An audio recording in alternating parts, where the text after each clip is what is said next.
3/2/2024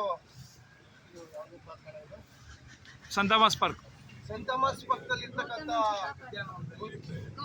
ಗೌತಮ ಬುದ್ಧ ಉದ್ಯಾನವನದಲ್ಲಿ ಇವತ್ತು ನಮ್ಮ ಉದಯ ಕುಮಾರ್ ಅಣ್ಣನವರ ಹುಟ್ಟುಹಬ್ಬದ ಪ್ರಯುಕ್ತ ಇವತ್ತು ನಮ್ಮ ಎಚ್ ವಿ ರಾಜೀವ್ ಸ್ನೇಹ ಬಳಗದಿಂದ ಪರಿಸರ ಉಳಿಸಿ ಪರಿಸರ ಬೆಳೆಸಿ ಅಂತ ಹೇಳ್ತಾ ಇವತ್ತು ಗಿಡನ ಇಲ್ಲಿ ಉದ್ಯಾನವನದಲ್ಲಿ ಆಗ್ತಾ ಇದೆ. ಇಲ್ಲಿ ಬಂದಿರ್ತಕ್ಕಂಥ ಎಲ್ರಿಗೂ ಪರಿಸರಕ್ಕೆ ಕೈ ಜೋಡಿಸಲಿಕ್ಕೆ ಎಲ್ರಿಗೂ ವಂದನೆಗಳನ್ನ ಸಹ ನಮ್ಮ ರಾಜೀವ್ ಸ್ನೇಹ ಬಳಗದಿಂದ ತಿಳಿಸ್ತಾ ಇದ್ದೀವಿ.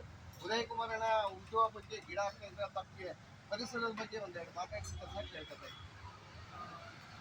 ರಾಜೀವ್ ಅವರ ಸ್ನೇಹ ಬಳಗದಿಂದ ಈಗಾಗಲೇ ಮೈಸೂರು ನಗರದ ಹಲವಾರು ಕಡೆ ವನಸಿರಿ ಮತ್ತು ವೃಕ್ಷಸಿರಿ ಯೋಜನೆಯಡಿಯಲ್ಲಿ ಸಹಸ್ರಾರು ಗಿಡಗಳನ್ನು ನೆಟ್ಟು ಪರಿಸರಕ್ಕೆ ಅನುಕೂಲ ಮಾಡಿಕೊಟ್ಟಿದ್ದಾರೆ.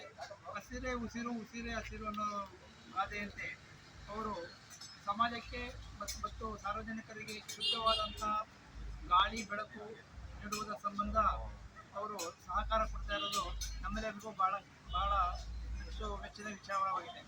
ಇದರ ಸಂಬಂಧ ಶ್ರೀಯುತ ಕುಮಾರ್ ಅವರು ನಮ್ಮ ಜೊತೆಗೂಡಿ ಈ ದಿನದ ಸಂದರ್ಭದಲ್ಲಿ ನಮ್ಮ ಜೊತೆಗೂಡಿ ಇರೋದು ನಮಗೂ ಸಹ ಸಂತೋಷ ಉಂಟು ಮಾಡಿದೆ.